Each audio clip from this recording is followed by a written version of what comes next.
What's going on, y'all? It's Greg. Greg said it.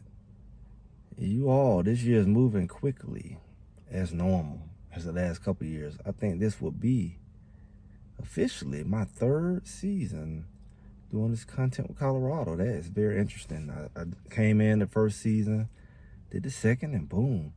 And here we are. And one thing I know is not to rush anything, not to rush a year, not to rush a season. So what you gonna do when it's gone? But look, try to get ready for the next one. I mean, why the rush? It's going anyway.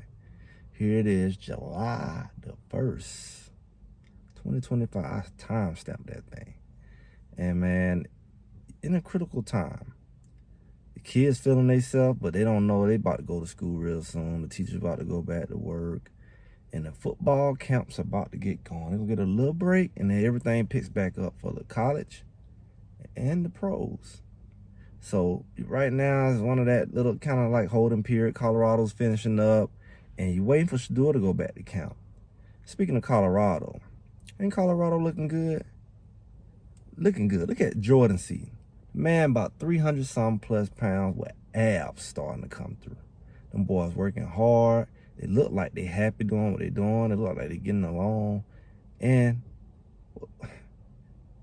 without being disrespectful, they look like a team of just no big eyes, no little U's, if that makes sense. They look like a very even team, which is scary because somebody can emerge, but by the time they emerge, what can you say? You can't leverage it against them. They all look like they all on the same level. It can make you underestimate them.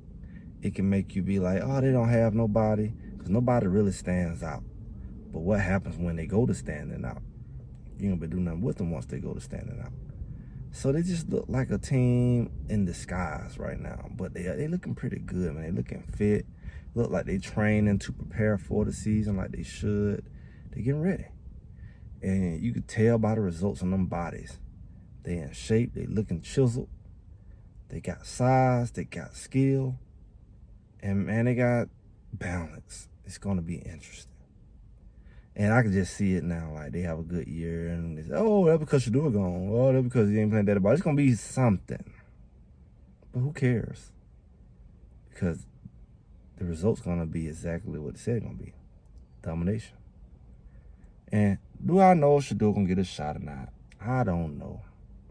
But I do know that they say, Deshaun Watson is starting to mentor him.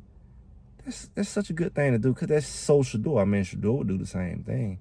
And I don't doubt if he's doing that for others. They threw the other name in there. So, I mean, I'm sure he's doing it for all the new guys. I mean, he's been there. And he's definitely doing it for Gabriel and the rookies because you're teammates. And you're getting paid anyway very well. One thing about it, whether he on that field or not, he getting paid. Why he got to be salty? He getting the best deal. I'm getting paid to do nothing. Now, your ego and all that kick in, whatever, he's still somewhat young. He'll get another shot. He got to get over his injuries.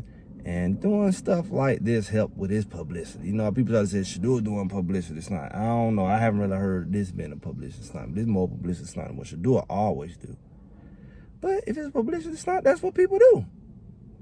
Wow. What's the best thing you can do other than get with the top name in football and make yourself relevant? Especially doing something positive when you really been up in the negative ball for a long time with the whole thing with the women and the little massage parlor and your injury and, you didn't play that well last year. This is positive. Been the true veteran helping out the youngsters because he's a veteran now. And like I say, that's something Shedeur would do. He would do it now if he could. He always want to give back. So it's good to be good to the people who want to see other people do well. You don't want to be the guy that do well at other people's expense. I mean, you don't want to see them go down so you can go up. It's not necessary. If you beat them for the job, you beat them for the job, but you still want to be a good teammate because at the end of the day, if you go on in the future, their career may turn around or it might flip one day. Especially when you're the older guy.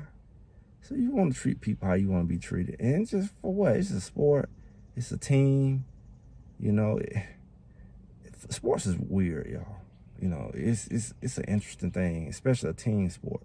because you can be on a team and be competing against your teammate in a sense for playing time, or even all the way down to who's the best, who got the best stats, who's the MVP. You got to be really careful. It exposes a lot about a person when you on a team sport and you can't define that line between the individualism and the team. Because, like you could be a baseball guy. I want to be the top batting average on the team. I want the best fielder. Do you, at that point, wish other people fail so you can get that? Because then it's just hurting the team. It's still hurting you. But is it more important for you to get where you need to be, for the team that you're a part of, you want to see it succeed because you have loyalty to your team? Because you associate anything you associated with, like it's your team. You want your team to do well. That should be the mindset, and hopefully, especially you're gonna be the leader of the team. You don't want no selfish leader. So kudos to Deshaun Watson for doing that, because people was kind of confused where he was he even in the room. Like he's been there from the beginning. Like you hear some people say he was, other people say he ain't nowhere to be found. Maybe sometimes he wasn't, but he's been there doing his rehab on me. He's still on payroll. He ain't finna lay at home and eat chips and with his feet up and be paid, whether he on the field or not. He's still on that team, so he's gonna be there. He's gonna be on the sideline. He's gonna be at practice because he's getting paid. He's still a professional. He's just on the injury reserve. And I know a lot of people don't know what that's like because they probably never played sports. But when you're injured, you still got to show up. You can't just say, well, I'm just going to disappear for 2-3 months. You still got to show up at practice. And sometimes really contribute emotionally and mentally, supporting that team. But you still got to be there. I know that's hard to think, you're like, I'm injured, but you're still on the team. So just because he's not playing, that don't mean he's not there all the time. And if you're there, you got to make yourself useful, because that's part of your character. And that's a good thing. That's a good thing for camaraderie. That's a good thing for the team. You don't want a lot of negativity on the team, hate and jealousy. You already got enough going on, swarming around, who get along, who don't get along. And not so much really that, like more so on the leadership, like how they feel about Shedeur. But you don't want it to spill down to the team, where the team like, I don't want this guy to lead the team, or people kind of like not supporting each other, jealous of each other, especially in that quarterback room. You can't afford that. Cleveland Brown is going to have to come together in a way like they never done before to be relevant, not just in the media, but to be respected as a football team. They're the super duper underdog in their conference, and rightfully so. So I don't know at what point they start rallying and coming together. I guess once they figure out who their leader is, and do they really believe in whoever that leader is? So they got to be very particular and cautious of how they go about that, because it's going to be critical that they choose the right guy where everybody can rally behind and say, that's my guy. You don't want nobody. So if you lose it, then you lose it. But it looks like everybody should say they got a shot, and it wasn't just given to somebody. And whoever that guy is, rally behind that guy for the team's sake. Because at that point, once the season starts, it's no longer about who's going to start, who gets to do that.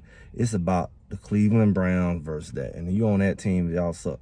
That's a credit on your name. That's on your record. That's your contribution to your career. It's going to be on your resume. So it's like, it's about time. Like, in rightful mind, even though we're talking about Shedeur and all, it's about time for the team to come together. And it's good to see people like Deshaun Watson taking those steps, because, hey, it's July. Is the team plan on doing anything as a team? They need to start acting like it and finding who's who and who's going to do what, and start standing behind each other, because it's no longer going to be them versus each other. Even within the next couple of weeks when they start scrimmaging, it's going to be all about what the other team going to be doing to them.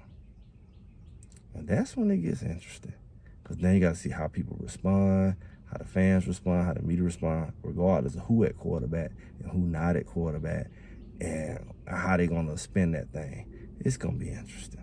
Because you got people got their favorites and all that. I don't know if they, lick about football, care about football, because they worry about the wrong thing. But at the end of the day, they losing. Somebody going to get the fingers pointed, and somebody going to want some change. And that's not good, because, like I say, people rooting against other people. And that's not team. And so that's the scary part about it. But we should see. I'm just Greg said, and make sure y'all like, share, subscribe, comment. And I'll be talking to y'all soon.